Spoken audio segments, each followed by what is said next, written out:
मानसिक आजारासाठी जेव्हा आपण औषध सुरू करतो, तुमच्या डॉक्टरने तुम्हाला झोपेच्या गोळ्या दिल्या असेल किंवा नसेल, तरी तुम्हाला मानसिक आजारासाठी जे औषध सुरुवातीला चालू केले जाते त्यानंतर झोप जास्त का बरं लागते ते आपण समजून घेऊया. जितके काळ तुमचा मानसिक आजार आहे, ज्यावेळेस तुम्ही औषध घेतले नाही त्यावेळेस मेंदूची झीज झालेली असते, केमिकल इम्बॅलन्स झालेलं असते आणि टॉक्सिन्स जमा झालेले असतात.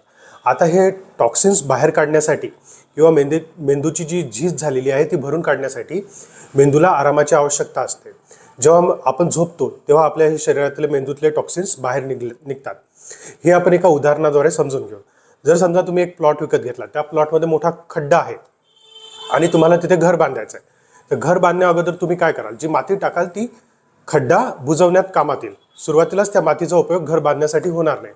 तसंच आपल्या ट्रीटमेंटबद्दल असते. जेव्हा तुम्ही मानसिक आजारासाठी ट्रीटमेंट सुरू करता तेव्हा जे औषध घेतात ते सुरुवातीला शरीरात जे टॉक्सिन्स, मेंदूत जे टॉक्सिन्स जमा झालेले आहे, केमिकल इम्बॅलन्स जो झालेला आहे त्याला दुरुस्त करण्यात घालवला जातो.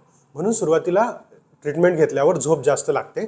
10-12 दिवस ही झोप जास्त असते आणि त्यानंतर ती सुरळीत होऊन जाते. म्हणजे नॉर्मल झोप जी म्हणतो 8-10 तासाची ती तुम्हाला लागते.